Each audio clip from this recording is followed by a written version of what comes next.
¿Qué tal? ¿Cómo le va? Muy buenas noches, bienvenidas y bienvenidos a su programa Mirada Crítica. Hoy estamos al lunes 1 de julio del año 2018, ya el séptimo mes del año. Bueno, pues perdió México ante Brasil 2-0, no pasó nada, seguimos aquí y amanecimos con un nuevo presidente electo. Llegó el día de las elecciones de 3.500 puestos de gobierno. En este primer segmento vamos a desglosarles un poquito de cómo se dieron, cómo se dividieron los resultados. Después vamos a tratar de dar un breve balance de los partidos políticos y después qué pudiéramos esperar, a partir de este, me parece que nuevo capítulo histórico que se ve aquí en México. Yo pensé sinceramente que me iba a ir a mejor vida en algún momento, viendo todavía ahí cómo estaba el PRIAN en el poder, y afortunadamente parece ser que al menos se da un paso no en esa dirección, sino que ahora sí que se acerca un poco a la utopía, como diría Galeano. Parece ser que la utopía no caminó dos pasos más después de que nosotros dimos dos, sino que la utopía dio uno y nosotros dimos dos, nos acercamos un poquito a ella, y yo creo que de nosotras y de nosotros depende mucho que no se nos aleje y que cada vez nos veamos más cerca de ella.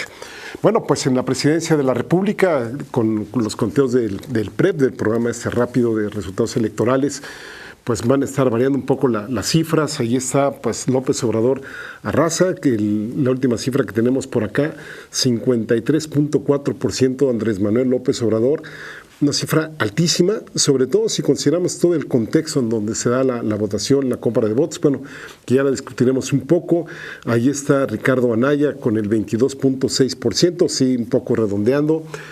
José Antonio Meade con el 15.9% y el Bronco que llega a 5.3%. Es interesante ver ayer los discursos que tuvieron cada uno de estos cuatro personajes. El Bronco desde muy temprano ya había dicho que él iba a regresar a la gubernatura de Nuevo León, y este fue más que simbólico que nada. Todavía algún día descubriremos para qué realmente lo pusieron ahí al Bronco. A mí todavía no me queda muy claro que digamos. El primero en salir fue precisamente José Antonio Meade. Dio un discurso muy emotivo, a punto de llorar, se le quebró la voz varias veces ahí cuando estaba hablando. Me parece que bien, a mí me parece que no le quedaba de otra. Me gustó su discurso, salvo que hubo cero autocrítica de todo lo que hizo mal el PRI. De hecho, prácticamente diciendo a López Obrador le dejamos prácticamente el paquete ahí, con crecimiento económico acá. Es decir, si ustedes lo oyen van a ver que son puras cuestiones como si México estuviera bien, y para nada que está bien, ¿no? Lo siguió ahí René Juárez Cisneros, que fue más crítico, fue más severo, fue muy duro. Dos cuestiones se me hicieron muy importantes. Uno, por supuesto, el reconocimiento del observador, el llamado a la reflexión al interior del PRI, no de la coalición con los partidos que estuvieron, sino ver qué es lo que hicieron mal, por qué, la gente los castigó tanto. Ni con madrazo tuvieron tan bajas votaciones. En algunas columnas leímos que el PRI no solo pierde la presidencia, pierde el poder por lo mal que le va en las gubernaturas. No ganó, de las 8 ni una ganó, ni la de Yucatán, que aparentemente ya la tenían segura, ni esa en el Congreso les fue súper mal, como lo va a hacer más adelante. Y también habla aquí de que insistimos en aquel entonces del discurso, de las 9 gobernaturas, decía él, solo en Yucatán iban a dar la pelea y que sus cifras le favorecían por 5%. Después de esto, sale Anaya. Anaya da un discurso que parece ser que vuelve a tratar de reposicionarse al interior del PAN. Nos parece ser que ya sabe lo que le espera ahí. Dijo que ya había hablado con López Obrador y a lo mejor ahí hay algún pacto, no sé si con el mismo López Obrador o con el grupo de Peña Nieto, para ver qué es lo que sucede después con él, sobre todo ahora que le van a pasar facturas al interior del PAN y también los del PRD que le van a dar ahí. Lo único que me gustó en algún momento fue que primero reconoce, después echa toda la bronca en contra del gobierno de Peña Nieto, diciendo que usó la PGR en contra de su candidatura y que eso no ensuciaba, el triunfo de López Obrador. Me parece que fue lo más rescatable. También en algún momento dijo que con todo lo que conviniera a México iban a estar ahí, y lo que no, ahí iban a estar como oposición, como si él siguiera estando al frente del Partido Acción Nacional. Después, pues obviamente sale Lorenzo Córdoba echándonos el rollo de que fueron unas elecciones muy limpias.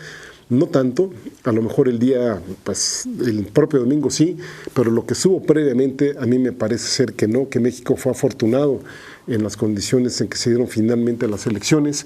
Y luego Peña Nieto, que parece ser que había llorado o sollozando por ahí su pena, y que pues con todo y estas diferencias abismales que tienen entre uno y otro partido, pues él dijo que había que esperar a que se validaran las elecciones, etcétera, ¿no?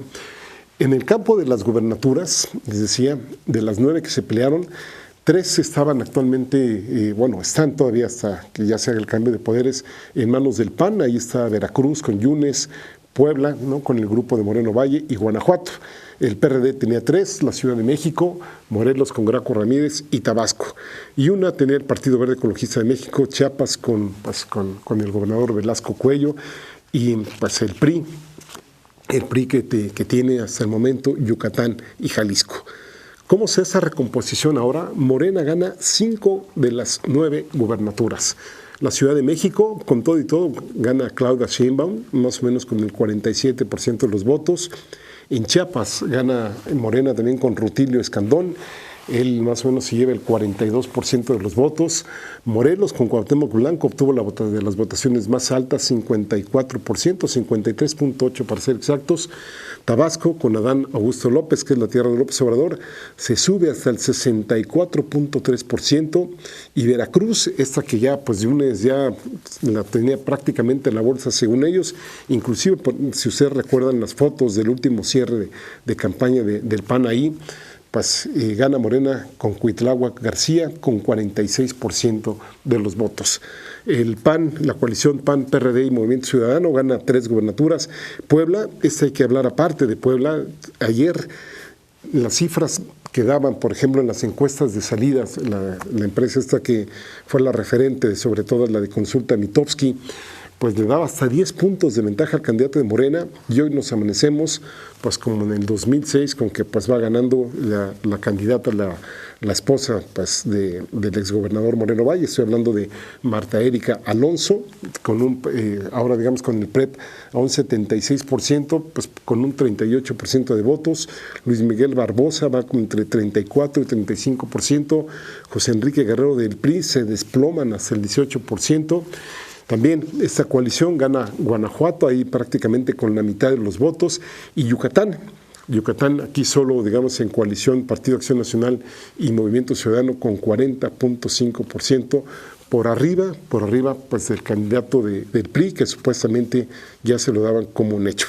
Movimiento Ciudadano gana 1, allá está Jalisco con 39%, y pues también podríamos hablar un poco, desglosar lo que sucedió en la Ciudad de México, en donde pues el PREP con un avance del 65%, les decíamos Claudia Sheinbaum 47%, Alejandra Barrales que llega hasta un 31%, es decir, 1 de cada 3 votantes, Miquel Andoni Arriola llega apenas al 12.8%, es decir, no subió mucho que digamos.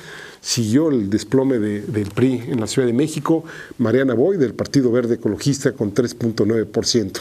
En las delegaciones de la Ciudad de México, de las 16 que estaban en disputa, o que estuvieron en disputa más bien, 11 se van a Morena. Álvaro Obregón se queda con Morena, con Laida Sansores, esta senadora que fue sumamente criticada al último por los famosos 700,000 pesos, en donde aquí lo raro fue que solo criticaran a Laida Sansores, porque parece ser que es una práctica común tanto de senadores como diputados.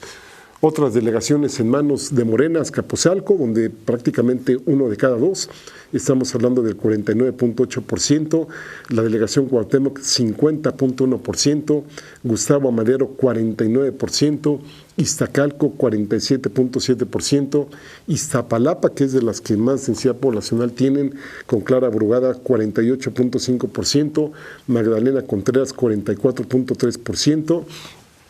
Y bueno, pues esa fue una votación muy, muy copiosa que tuvieron ahí.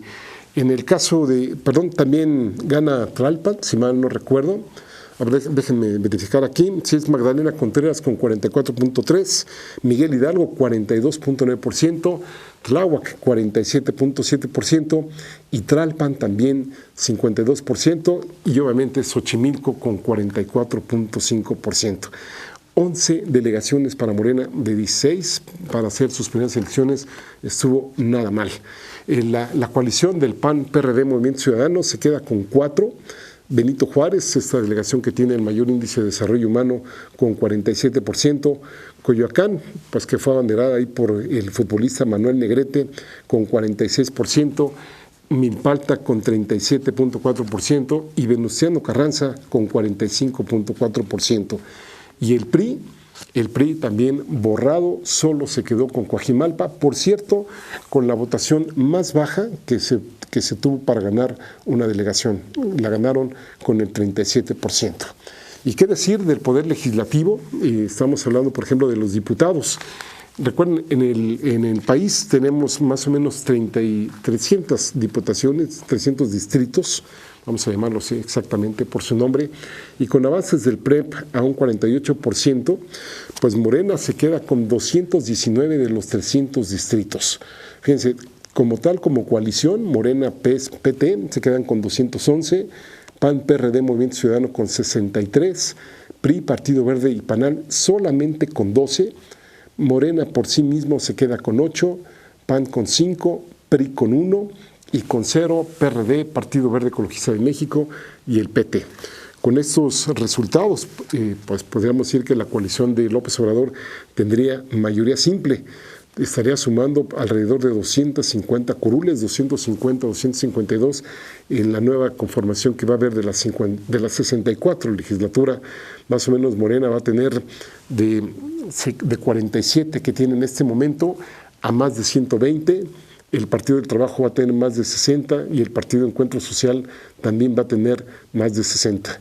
El Partido Acción Nacional, de 108 que tiene actualmente, pues va a reducirse a 60, más o menos 60, 62.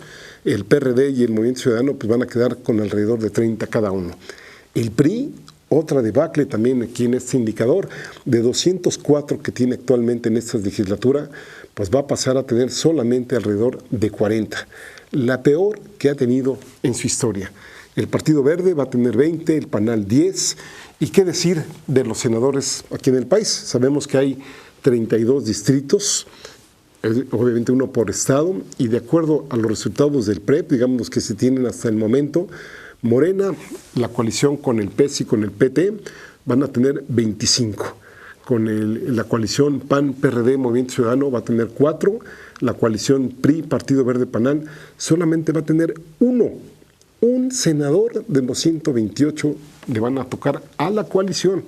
Morena va a tener 1 más por sí mismo, es decir, no en coalición, con lo que va a tener 25 que ya tenía en coalición más 1, 26, es decir, estamos hablando de 26 de 32, eso nos representa el 81% en esta Cámara. Y con 0 por sí mismos como partidos como tales, sin coaliciones, quedan el PAN, el PRI, el PRD, el Partido Verde y el Partido del Trabajo. Con estos resultados, Morena más o menos va a tener 50, el Partido del Trabajo y el PES 10, el PAN 20, PRD y Movimiento Ciudadano 12, el PRI va a tener menos de 10 más o menos, y el Partido Verde y el PANAL 3. Interesante esta conformación que le da totalmente la vuelta a como la tenemos actualmente. Recordemos el Congreso de la Unión, 500 diputados y 128 senadores. Desde el presidente Cedillo, aquel el del FOBAPROA, ningún presidente ha tenido en México bajo su control al Congreso. Y aquí otra cosa que hay que recalcar es que por primera vez los integrantes que están ahora ya electos, digamos, van a poder ser reelegidos de forma consecutiva de acuerdo a la reforma del 2014 que derogó la prohibición de la reforma de 1933. Y por ejemplo aquí los senadores que ya fueron electos van a poder ser a su vez reelectos 2 periodos consecutivos de 6 años y los diputados por 4 periodos de 3 años. Es decir, los que van a entrar en algún momento dado, si la gente sigue votando por ellos, pues van a poder estar ahí hasta el año 2030. Es decir, pues tela, ¿no? Por lo menos 12 años más. Otros puestos que estuvieron aquí pues, en disputa: 27 congresos estatales, 1.596 presidencias municipales, más las regidurías y las sindicaturas.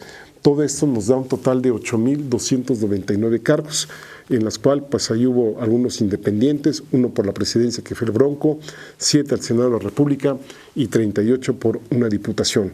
En 30 de estados, pues además de las elecciones presidenciales, hubo elecciones estatales.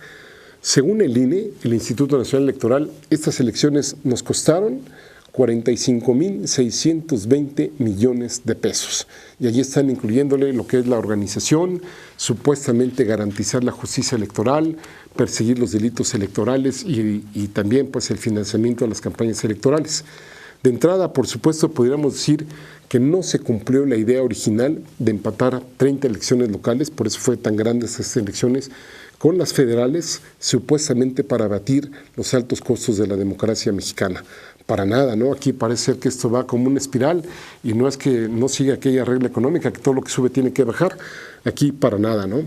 En total, aquí en el país hubo 156.830 casillas, 1.398.732 funcionarios de casilla, 89.123.355 ciudadanos están en la lista nominal de electores, de los cuales 52% son mujeres, 23% votaron por primera vez para presidente, estamos hablando de los jóvenes, una votación que se esperaba del 70% y que de acuerdo a las cifras hasta el momento se ubicó entre el 60 y 63%.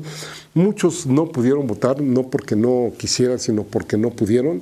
Por ejemplo, ahí habría que reconocer las casillas especiales. También durante este proceso sufrimos 59.731.200 spots, de los cuales 41 millones fueron de partidos políticos y casi 19 de autoridades electorales.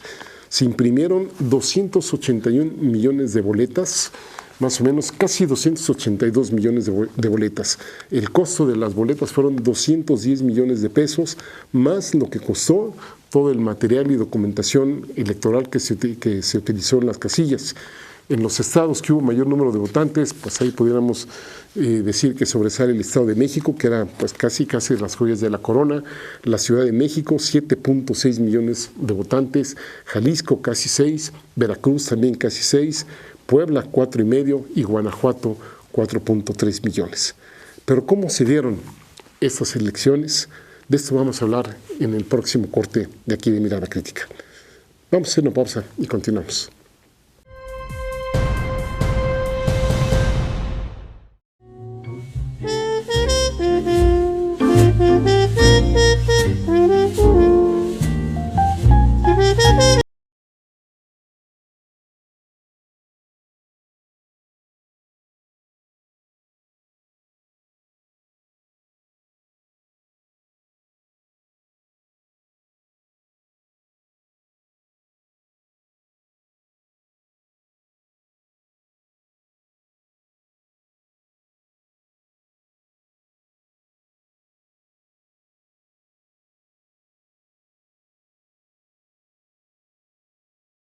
Y dejar de luchar es dejar de soñar.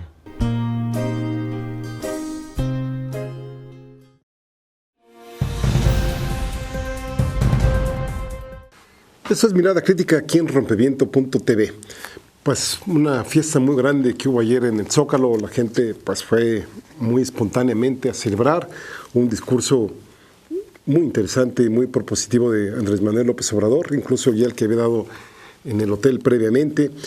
Y lo que podríamos aquí señalar es un poquito, sin ningún sentido ser aguafiestas ni nada, sino simple y sencillamente tener, digamos, los pies en el piso, es si hubo un ejemplo de democracia aquí en México, digamos, tuvimos un proceso electoral limpio como nos quieren hacer creer que así pasó. No, yo creo que no. Hubo elementos como para haber tenido, pues, muchos visos de desconfianza en esta elección y sobre todo de cómo se está dando pues este proceso electoral en el país.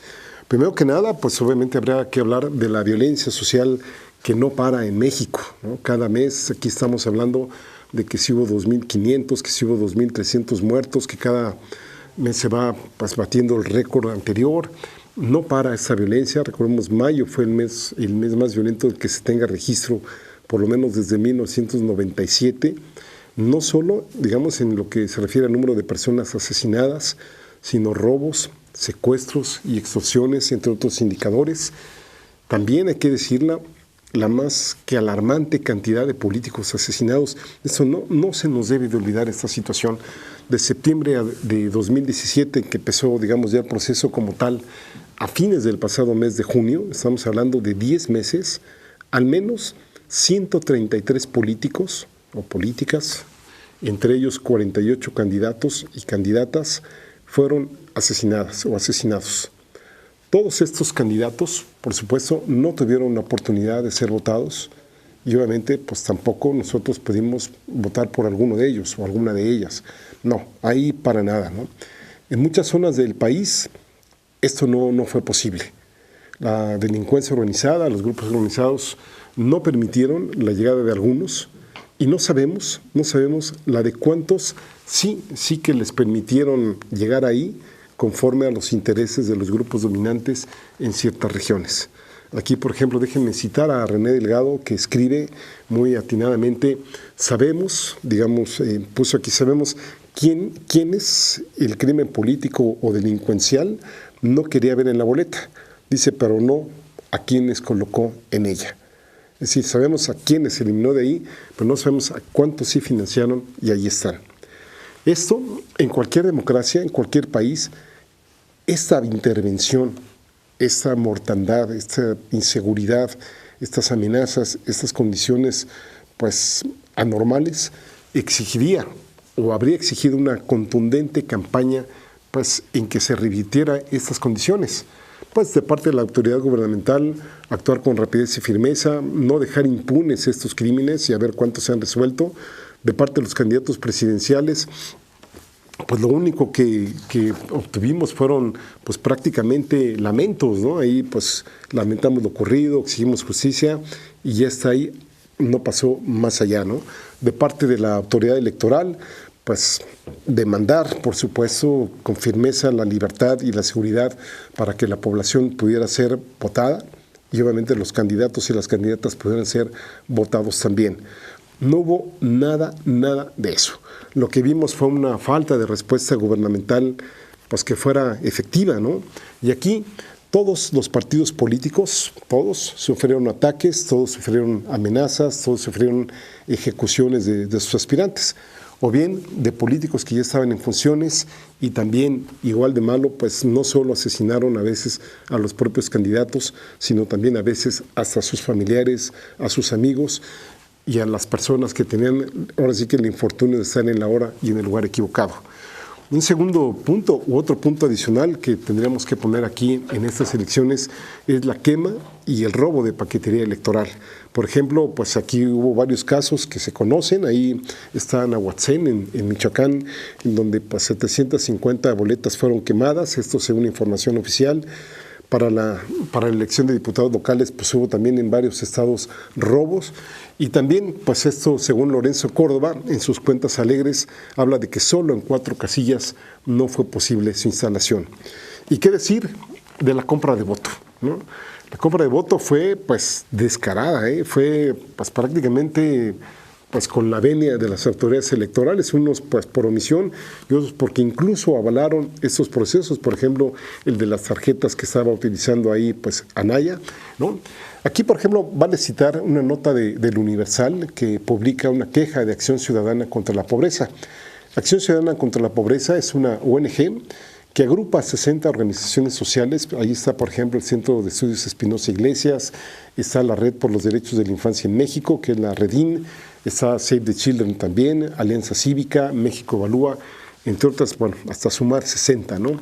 Bueno, pues esa organización denunció el viernes la compra de votos hasta por 10,000 pesos en la Ciudad de México y en Jalisco. Es interesante esto porque vean la omisión de las autoridades electorales. Según el artículo 7 de la Ley General en materia de delitos electorales, y lo citamos textualmente, se impondrán de 50 a 100 días de multa y prisión de 6 meses a 3 años a quien solicite votos por paga o promesa de dinero o a votar o abstenerse de sufragar por un candidato, partido político o coalición durante la campaña electoral, el día de la jornada electoral o en los 3 días previos a la misma. Aquí todo indica que conforme se acercaba el día de la elección fueron subiendo pues obviamente la cotización de estos votos. Y también, fíjense lo que dice el artículo 9 de este mismo ordenamiento, de que se impondrán de 100 a 200 días de multa y prisión de 2 a 6 años al funcionario partidista o al candidato, ojo, eso hay que subrayarlo, o al candidato que ejerza presión a los electores a votar o abstenerse de votar por un candidato, partido político o coalición el día de la elección o en alguno de los 3 días anteriores a la misma, y que durante la etapa de preparación de la elección o en la jornada electoral solicite votos por paga. ¿No les suena a ustedes eso de que, qué tal, pues unos 1.500, ¿no? 1.500 de por vida? Fíjense ustedes, bueno, aquí estamos incluyendo que la solicitud de votos por paga, por promesa de dinero o por recompensas, ¿no?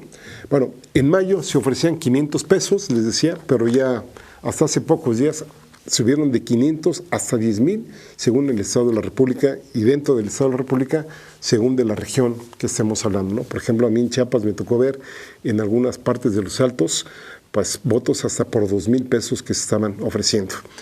De acuerdo con digamos, el número de denuncias recibidas en la plataforma de democraciasinpobreza.mx, en el Estado de México se estaban ofreciendo 5,000 por votos, en Tabasco 4,000, en Oaxaca y Sonora 3,000 por votos. Los estados en donde menos dinero se ofreció fueron Baja California 100 pesos, Tamaulipas, Colima, Quintana Roo, Hidalgo y Nuevo León, pues aquí estaban más o menos cotizando en 500 pesos. Solo en 2 estados de los 32, estamos hablando de Baja California Sur y Durango, no hubo reportes de la compra de intención de votos.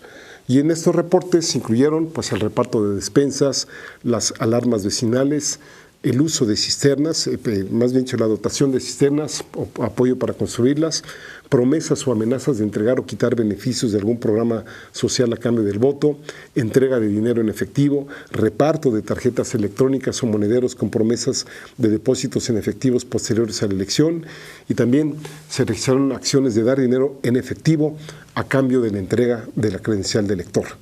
Esto, por supuesto, sobre todo cuando estamos hablando de zonas marginadas, zonas pobres, pues es ilegal, inmoral y antiético. Y eso, por decirlo suavemente, no se vale lucrar con la pobreza de la gente. Y nuevamente, con muchos programas hemos venido haciéndolo. ¿Y dónde estaba el INE? ¿Dónde está la FEPADE? ¿Dónde está el Tribunal Electoral del Poder Judicial de la Federación y la propia Secretaría de Gobernación? ¿No tendrían que haber sido los primeros garantes de este proceso? ¿No deberían haber vigilado, fiscalizado, investigado y castigado a los responsables de todos estos delitos electorales? Insistimos, no al lucro con la pobreza ni con la desigualdad, y que estas sean utilizadas como una herramienta de control y de manipulación política. También, y esto es válido para lo que hemos visto, pues ahí fueron varios periódicos que dieron cuenta del aumento del gasto de varias secretarías de Estado en este año electoral, en donde pues obviamente los programas sociales utilizaron recursos, podríamos decir, desviaron recursos para actividades político-electorales. Aquí, por cierto, en otras columnas, pues se hablaba, por ejemplo, si ustedes recuerdan de estos 20 millones de pesos en los que agarraron una camioneta en la Ciudad de México. Pues quién sabe si realmente hubieran ido estos 20 millones de pesos a las compras de votos, o en otros, a lo mejor los operadores políticos ya se estaban quedando con el dinero. Aquí, por ejemplo, Raúl Rodríguez del Universal habla, por una parte, de las compras de pánico, es decir, de estar en los partidos políticos, principalmente por el PRI, tratando de asegurar más votos, aunque también habla de que algunos operadores, ante la supuesta percepción de que ya ni con eso ganaban, preferían quedarse con el dinero, ¿no? Y aquí también pudiéramos hablar del sentido del voto. ¿Por qué arrasó López Obrador con todas estas cosas que hemos mencionado? Uno, pues el contexto electoral. Estamos en un país harto y enojado con la inseguridad, con la desigualdad y con una corrupción desmedida, donde menos del 10% de la población es la que ha sido beneficiada por este tipo de gobiernos. El mensaje de la población hasta ahora es no más de lo mismo. No más presidentes de la Madrid, no más Salinas, no más Cedillos, no más Fox, no más Calderón y no más Peña Nietos. Estos últimos, Calderón y Peña Nieto, literalmente los sexenios de la muerte. La caída económica de los años 70 del siglo pasado que tuvimos en el país, lejos de conjurarse, estas administraciones, la empeoraron. Sobre todo, insisto, para la gran mayoría, protegieron a una pequeña élite entre el 1 y el 10%, pero el resto para nada. Si hacemos un recuento de Fox para acá, porque ya sabemos, bueno, los priistas pues siempre han sido priistas, ¿no? Como pues, los escorpiones, que siempre van a ser escorpiones. Aunque pues se suban encima de una rana a ver si los pasa al otro lado del río, la van a picar. Fox defraudó a México, lo engañó. No se atrevió a sacar a las tepocatas, más bien se coludió con ellas y se sirvió de ellas. Ahora pues está más que preocupado por su posible venta de marihuana y también por su pensión y por sus intereses económicos, si es que se abre, por ejemplo, o si es que pues, se dan reformas para que la marihuana sea legal aquí en el país. Calderón, en su intento de legitimarse por su famoso dicho del haya sido como haya sido, yo voy a estar en la presidencia de la República en el 2006, nos metió en una guerra en la que el único logro que él tuvo es el aumento epidémico de la muerte por asesinatos. Llevamos más de 200,000 muertes. A Calderón se le atribuyen la cifra más baja, 83,000, y la cifra más alta, 124,000 asesinatos vinculados a su guerra contra el narcotráfico. Ni siquiera ha disminuido el consumo de drogas en el país. Al contrario, si antes nada más se exportaba, ahora ya somos un país también consumidor. ¿Y qué decir del presidente actual, de Peña Nieto? La hechura de él por parte de los grandes capitales y de los grupos de poder. Y se atreve a declarar el presidente Peña Nieto que México es ya una historia de éxito. Una historia de éxito de verdad.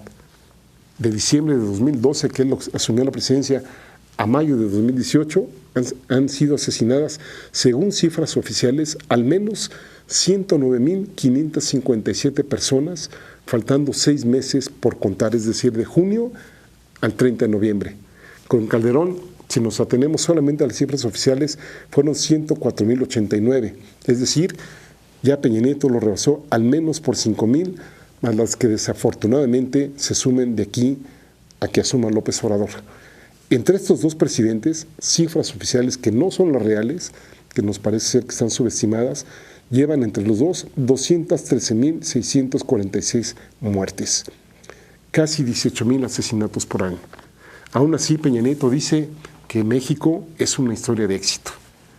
Y entonces, Ayotzinapa, Tlatlaya, Nochixtlán, la gran cantidad de feminicidios, los asesinatos de periodistas y activistas sociales, todos impunes, o su gran mayoría impunes, los más de 35,000 desaparecidos, la estafa maestra, Odebrecht, la Casa Blanca, su servilismo a Estados Unidos, la situación de petróleos mexicanos, ¿qué tal ahí el sindicato de Pemex con Romero de Champs, el Paso Express y su secretario, ahí que está, pues sigue inamovible, Gerardo Ruiz Esparza, y miles de pendientes más? Podríamos decir, Peña Nieto es un presidente que fracasó de manera rotunda, y bueno, pues así se lo hizo saber la población, en su principal obligación, defender el bienestar y la vida de la población y cuidar el patrimonio del país. Peña Nieto está terminando de vender lo poco que queda de bienes públicos de la nación y ahora parece ser que va por el agua. ¿Qué decir de su partido político, del Partido Revolucionario Institucional, que sufre la peor de sus derrotas electorales? Si le quitan los votos de sus partidos que se pusieron con él, por ejemplo, el PANAL y el Partido Verde, se queda alrededor de un 15%, 13-15%. Ni con Roberto Madrazo en 2006 tuvo tan baja votación, con Madrazo tuvo 20%, ahora con los tres tuvo 17-18%. Ahora imagínense, ¿no? Aquí, en el PRI, ya se están afilando los machetes de los grupos antagónicos y relegados por el grupo de Enrique Peña Nieto. Va a haber una auténtica carnicería ahí, a lo mejor muy por debajo de la mesa, pero no duden ustedes que ahí va a haber un terremoto muy fuerte al interior de este partido político. ¿Qué decir del Partido Acción Nacional? También una de sus peores derrotas. También en este partido sigue la lucha interna entre los diferentes grupos, que esto sí, hasta públicamente van a estar peleando pues, unos con los otros, que ya lo han venido haciendo. Ahí está el grupo que pues, sigue con Ricardo Anaya, está por supuesto el grupo del matrimonio Calderón, Felipe Calderón con Margarita Zavala, y entre otros también está el grupo de Moreno Valle, que ahí va. Por cierto, cuando estaba yo haciendo este guión, iba yo a poner el grupo de los morenistas, pero dije, no, mejor para que no se confunda, lo dejamos como Moreno Valle. Aquí, por ejemplo, habría que ver el desplegado que firmaron 7 de 12 gobernadores panistas. Estamos hablando de Aguascalientes, Baja California Sur, Durango, Puebla, Querétaro, perdón. El de Querétaro, supuestamente Anaya sale de Querétaro, y el propio gobernador de Querétaro se deslinda de Anaya. También estuvieron firmando ese manifiesto, el de Quintana Roo y el de Tamaulipas. Esto pocos días antes de las elecciones, que fue otro golpe durísimo para Anaya. ¿Qué decir desplegado? Entre otras cosas, que el nuevo gobierno electo encontrará en la Asamblea de Gobernadores de Acción Nacional un grupo dispuesto a colaborar permanentemente por el bien del país. Bueno, pues aquí el PAN obtuvo su votación más baja desde que ganaron con Vicente Fox, y desde ahí podríamos decir que ha venido su debacle. Con Fox tuvieron 42.5% de votación. Con Calderón, ¿se acuerdan ustedes? El haya sido como haya sido, ahí dicen que tuvo 38.5%. Con Josefina Vázquez Mota obtuvieron el 25.4% y ahora más o menos el 22% en coalición, pero si le quitan los del PRD y los del Movimiento Ciudadano, más o menos habrá quedado por ahí del 18%. Y en el caso de Morena, este partido hace 3, 4 años no existía, ¿no? Y podríamos decir que pues queda por él mismo entre un 38 y un 40% de la votación, si quitamos los partidos que van coaligados con él. López Obrador tuvo 3 puntos más que en 2006 por sí mismo y 7 más que en 2012. Por primera vez alcanzan a tener representantes pues prácticamente en la totalidad de las casillas, andan por ahí del 99%. ¿Qué decir del PT y del PES, del Partido Encuentro Social? Pues más o menos andan entre un 4 y un 6%. Habría que ver si esto les garantiza o no para su sobrevivencia. Aquí habrá que esperar los cómputos finales. También lo mismo con el Partido Verde, Ecologista de México y el PANAL. Si rebasan el 3%, pues a seguir chupando de la ubre gubernamental, y si no, pues a ver cómo le van a hacer, cómo se van a reacomodar con el Partido Revolucionario Institucional. ¿Qué sigue?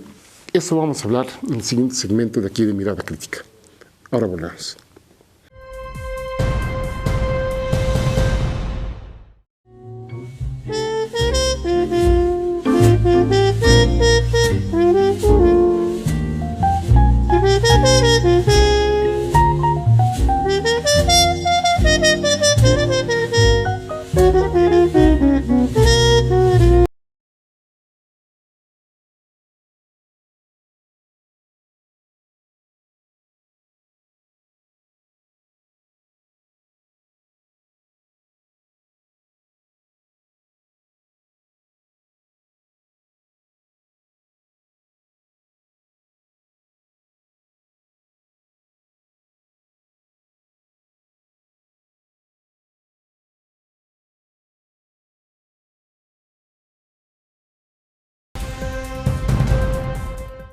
Esta es Mirada Crítica aquí en rompeviento.tv. ¿Qué sigue? ¿Qué esperar de los que ganaron ahora? Pues yo diría 4 puntos en esencia, ¿no? Que propicien las condiciones para que nos dejemos de matar, para que haya condiciones de reconciliación, una recomposición del tejido social que está sumamente desgarrado, sumamente polarizado, que termine la corrupción y su aliada la impunidad, y una tarea ineludible, que se abata la pobreza y la desigualdad social que tenemos. Que no haya subalternos como Virgilio Andrade, quien supuestamente desde la Secretaría de la Función Pública investigó a su jefe. Bueno, pues tan lo investigó que hasta tenía una foto del señor Peña Nieto, muy grandota, por cierto, ahí en su oficina, y bueno, pues ya sabemos que lo declaró inocente. Que se resuelvan los casos pendientes del país, Ayotzinapa, por supuesto, que se detenga y se investiguen los periodistas, el asesinato de periodistas, de los feminicidios, el caso de Odebrecht, el caso de la Casa Blanca, bueno, pues todo esto que nos indigna, que nos hizo votar en contra del sistema prianista, y se asuma también una posición digna ante las políticas racistas y xenófobas de Donald Trump, y que verdaderamente se defienda a los migrantes, ojo, no solo a los migrantes en Estados Unidos, sino aquí mismo en el país, en la frontera sur, que los tratamos súper mal. Es decir, no más de lo mismo. Y aquí, fíjense, entra la discusión que qué onda si el voto diferenciado o el Congreso o no. Si bien es cierto que con Morena, digamos, se apunta que va a haber una reconfiguración de la asignación del presupuesto a partir del siguiente año, sí que es necesaria una mayoría del Congreso, porque hay cosas que pasan por ahí, y pasan, pues obviamente, por la inconformidad de ciertos puntos de las reformas estructurales. ¿A cuáles me refiero? Por ejemplo, en el caso de la educativa, ¿será cierto lo que nos han querido meter miedo de que pues, se va a regresar a la compra de plazas, compra-venta de plazas, y no, digamos, por el esfuerzo de los maestros? Aquí tendrían que aclararnos los de Morena, las y los de Morena, pues que esta reforma no es solo laboral, sino que realmente no es que se esté, digamos, descobijando a los niños, sino que al contrario, se le está apostando por dar una fuerte estructura educativa en este nivel básico para el país. Y también, ¿qué va a pasar en materia de ciencia y tecnología? ¿Seguiremos con el 0.46%? ¿Seguiremos importando conocimientos y tecnología? Ojalá que no. En el caso de la reforma energética, la situación de Pemex es vital para nosotros. Y aquí está la discusión, ¿se deben o no construir nuevas refinerías? Hay quien dice que no, que es un desperdicio de dinero, porque supuestamente ya vienen energías alternas, por ejemplo la eólica, la eléctrica, etcétera, por ejemplo para la combustión de vehículos, pero hay quienes decimos que no, que todavía queda el suficiente tiempo como para no estar importando tantas gasolinas externas y tengamos estos niveles de dependencia que en un momento dado pueden ser más que preocupantes. En el caso de la reforma laboral, pues cada vez estamos más descobijados como población. No tenemos seguridad social, no tenemos prestaciones, tenemos nada. En el mejor de los casos, a veces, tener un puesto con la total inseguridad, aún sea formal o sea informal. En el caso del sector salud, universalidad, pero ¿universalidad de qué? De solo un conjunto pequeño de prestaciones de salud, de atención a cierto número de enfermedades, o una universalidad que nos proteja de todas las enfermedades, incluyendo, por ejemplo, las enfermedades que tienen que ver con el riñón, que esas no las cubre, por cierto, el Seguro Popular. Y aquí también, ¿qué va a pasar con el Seguro Popular? Que ni es popular ni es tan seguro. Y en el caso de las cuestiones ambientales, ¿qué va a pasar, por ejemplo, con toda la contaminación que estamos generando? Principalmente, pues, ¿qué tal con la minería y con la pérdida de bosques que tenemos aquí en el país y con la gran contaminación que tenemos en nuestras costas? En política internacional, obviamente, México tiene que seguir mirando solamente hacia el norte o ya podemos empezar a mirar hacia el sur. ¿Tendremos algo ya de relación digna con América Latina, con la Unión Europea, con Asia y con África, o vamos a seguir dependiendo exclusivamente de Estados Unidos? En política interna, por supuesto, la inseguridad, el sistema de justicia que es más injusto que nada, y ya decíamos la desigualdad social, pobreza y la marginación del 70% de la población aquí en México. ¿Y qué decir de la política económica? ¿Qué onda con el Tratado de Libre Comercio? ¿Vamos a seguir de tapete o vamos a tener mayores elementos para negociar o por lo menos crear las condiciones de que no nos afecte tanto una posible mala negociación o una posible exclusión de ese mismo Tratado de Libre Comercio? ¿Qué onda con la deuda externa y con la deuda interna? Peña Nieto le está dejando alrededor del 50% del Producto Interno Bruto. ¿Qué onda con los déficits que tenemos año con año aquí en el país? Con la corrupción de los desvíos del dinero, ya sabemos, pues ahí está la estafa maestra y bueno, y tantos, ¿no? En Pemex, ¿cuántos casos no hay de corrupción ahí? Y también, ¿cómo está la relación de la federación, me refiero en términos de recursos, con los estados y con los municipios? ¿Y qué le podemos pedir a los que pierden? ¿No? Pues podríamos decir, ahora sí que humildemente, que ojalá no le apuesten a continuar la destrucción de México, que no desvirtúen lo que la mayoría está decidiendo con todo y todo lo que pasó ahora en las urnas. Me refiero por todo el contexto que vimos en que se dieron las elecciones mexicanas. No más destrucción, más allá de la división interna que tenemos, que no nos dejen más inermes ante el exterior. Hay una crisis muy grave de migrantes en el norte del país, con el propio Donald Trump, imposición de aranceles, el TLC, que mientras más frágil estemos como país, pues más van a ser con nosotros, o nos van a poner más vulnerables ante cualquier tipo de negociaciones. Ojalá y colaboren en la recomposición del tejido social y que ayuden a revertir en la mayor medida de lo posible la confrontación.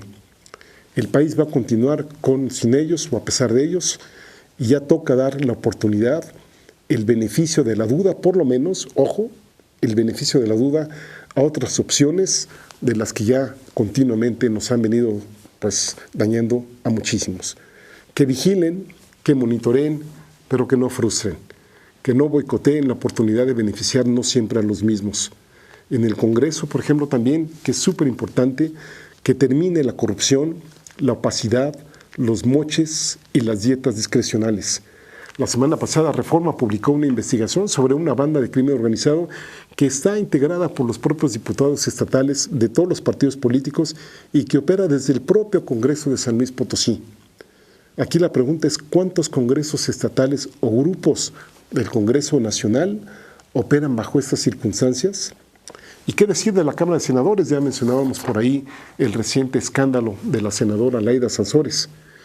Que no asombra esto, Lo que asombra es que solo a ella la hayan balconeado. ¿Por qué no a los 127 restantes? México necesita de un Congreso que realmente le sirva al país y no a los grupos de poder, y en esto se incluye, por supuesto, a todos los políticos y a los poderes fácticos. ¿Usted qué opina? Vamos a hacer una pausa y continuamos en Mirada Crítica.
Eso es Mirada Crítica, rompeviento.tv.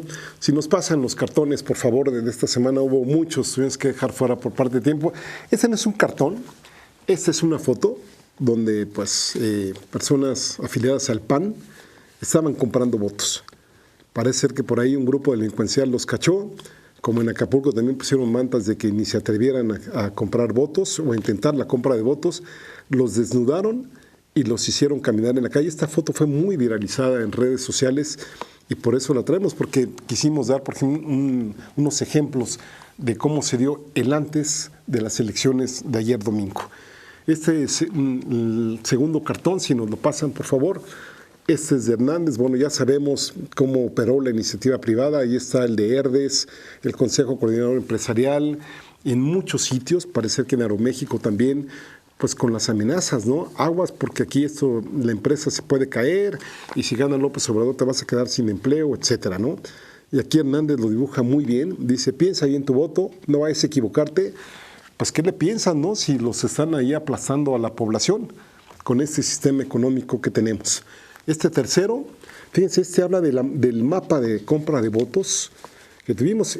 Por ejemplo, pues fue obtenido de la página democraciasinpobreza.mx y vean, por ejemplo, cómo nos ilustran en cuánto estaban cotizando los votos de acuerdo a los estados de la República en que se estaban dando. Terrible, ¿no? Comentábamos en el programa que solo en 2 estados no hubo reportes de esto, pero en el resto, pues ahí nada más véanle, ¿no? Por ejemplo, en Tabasco, hasta 4,000 pesos, ¿no? En la Ciudad de México, hasta 10,000 pesos por voto. Y eso que fue muy limpia, según Lorenzo Córdoba. El siguiente cartón, este es de Hernández, pinta a José Antonio Meade y dice, vaya, hay que comprar muchos votos para seguir vendiendo al país. Pues ojalá que ya no se siga vendiendo al país. El siguiente cartón es de Helguera, también pinta a Meade, estos son sobre Meade. Dice, esta elección no se ganará con tigres ni diablos. Esto a propósito del López Obrador, de la famosa frase de soltar al tigre, o bien la de Yediko Polevsky, perdón, no sé pronunciarlo bien, donde dijo que pues no va a haber tigres, sino que se iban a encontrar con el diablo si intentaban hacer fraude. Y aquí está Meade diciendo a los ojos del caricaturista, pues no se gana con tigres ni con diablos, sino con camionetas llenas de millones en efectivos, a propósito de los 20 millones de pesos que por ahí cacharon en la Ciudad de México. El siguiente cartón también es de Helguera, y aquí está pues, José Antonio Meade con una persona del pueblo, dice, no se hagan los que no necesitan vender su voto, si yo los hice pobres. Esto en alusión a que José Antonio Meade estuvo en Hacienda y estuvo en la Secretaría de Desarrollo Social. Pues nada más ahí interprétenle, ¿no? El siguiente cartón es del Fisgón, hablando de la votación contra los mapaches, pues parece ser que esto sucedió una votación masiva que pues ahí aplazó un poquito a estos seres que no pudieron operar del todo como ellos hubieran seguramente deseado. El siguiente cartón es de Helio Flores, aquí está, pues cambio es lo que pide la población, no más de lo mismo, ¿no? Esto metido a las urnas electorales. El siguiente cartón es de Moret, aquí lo estamos viendo, pues ahí están espantando la población, pues un poco escatológico ahí, a algunos residuos panistas y del PRI, y ese cartón lo tituló Moret, basta. Ojalá que baste de este tipo de cosas. El siguiente cartón es de Horacio. Ahí está pues las urnas electorales que parece ser que aplastaron a un dinosaurio que curiosamente tiene ahí los colores del Partido Revolucionario Institucional. El siguiente cartón es de Camacho. Ahí está el Pre-Titanic, ¿no? Este ya lo teníamos desde hace algunas semanas. Me parece que con los resultados de ayer es más que oportuno. Se está hundiendo cañón. Vamos a esperar ahora, insisto, a ver cómo quedan los números finalmente ya con los conteos oficiales y todo esto, pero todo indica que el Partido Revolucionario, hay que insistir, no solo pierde la presidencia, sino también gran parte de su poder que le permitía negociar pues un sinfín de cosas, y si no, pues pregúntenle a Fox y a Calderón. El siguiente cartón, este es de Camacho, pues aquí está con el porcentaje de votación obtenido tanto por Meade como por Arreola, ¿no? Y aquí está Meade cantando esta, pues, que hizo famosa Emanuel, de todo se derrumbó dentro la canción dice dentro de mí, aquí dice dentro del PRI, y pues ahí está Arreola diciendo, más luego despierto y tú no estás conmigo. Esta es una canción de José José. La siguiente canción, el siguiente cartón, ya estoy aquí cantando, está esta de Magú. Esta es muy buena porque vean cómo está el país, totalmente pues lleno de asesinatos, desgraciadamente, fracturado, ahí lo vemos con una venda a la mitad. Dice, mientras unos escapularios para que me llegue vivo de aquí a diciembre. que no se nos descomponga más México de lo que ya lo tenemos a partir de estas elecciones a lo que viene en un futuro próximo. Y el último cartón de hoy, que no se nos olvide la situación del norte. Hay muchos niños, muchas familias que están sufriendo. No nos despeguemos de esta situación. Y aquí, pues Hernández nos dice, ay, por favor, yo siempre he estado privado de tener tantita madre. ¿Cuál es el problema? A propósito de la separación a niños migrantes de sus padres, que ahora es un caos allá en Estados Unidos de ver cómo vuelven a reagrupar a las familias ahora que los niños fueron separados de sus papás. Que les vaya muy bien, que tengan un muy buen inicio de semana. Hasta la próxima.